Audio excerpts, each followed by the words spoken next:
Our father died suddenly when Nasim was just a child. Rakib was barely a college student himself, but in an instant, he became responsible for our whole family. He pulled a rickshaw all day to put food on the table. Our mother took care of the household, and at night, after tucking us in bed, she would weep silently. As the eldest, Rakib never let our father's death break him. He did not complain or feel sorry for himself. Instead, he made sacrifices to give us a better life. With the money he earned, he paid for Nasim's schooling, for his textbooks and new clothes. And when he graduated from high school, Rakib put down his rickshaw and started working in a factory so he could pay for his younger brother's college tuition. The entire family lived in a tiny two-room house in the city, but Rakib paid for a separate apartment near the college, so that Nasim could live comfortably while studying. There wasn't a day that Rakib didn't think about his little brother. He worked hard and made sure that Nasim didn't have to work a day in his life. He wanted him to grow up to be a successful man, an officer, a doctor, anything except a poor rickshaw puller like himself. My brother worked tirelessly until he saw Nasim graduate from college and become a well-respected government officer. He was so proud that day. He told me, "Look at him. Look how much he has grown. All these years of struggle, all the sweat, all the pain. It was worth it." But our joy was short-lived because Nasim was going to marry soon. And you know what they say? A daughter-in-law is considered a blessing, but only if you can afford to give her the life she deserves. Marrying a girl from a good family requires money, so Rakib borrowed money from friends and relatives to give Nasim a grand wedding. It was the talk of the town. On the day of the wedding, everyone was there. Our parents, Rakib, me, Nasim, all the relatives. We stood next to the newlyweds and watched them exchange vows. I remember how happy our mother looked that day, beaming from ear to ear. But it was Rakib who stole the show. He handed over a red envelope to the bride, which contained a sizable amount of money. "Here," he said to his sister-in-law, "use this to buy whatever you want. Consider this your first gift from your uncle." Then turning to Nasim, he added, "Don't worry about anything, brother.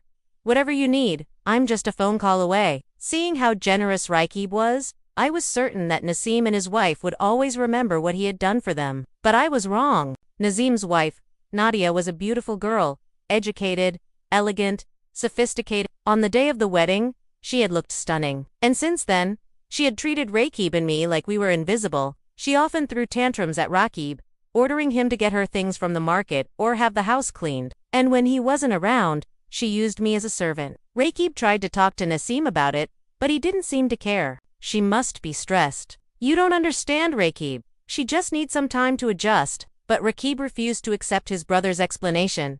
He was hurt, angry, and above all, confused. After all, he had done so much for Nasim. Why couldn't his brother see what Nadia was doing?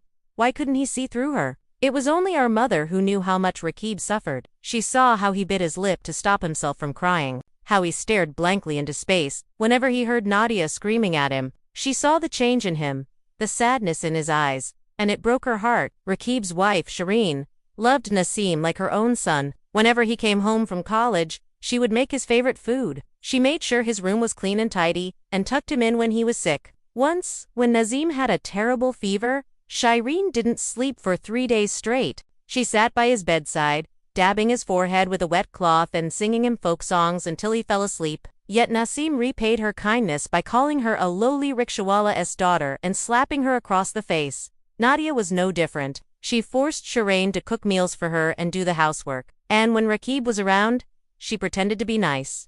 "Oh, Shireen, you must be tired after working all day. Let me help you with the dishes." But as soon as Rakib left the room, her smile vanished.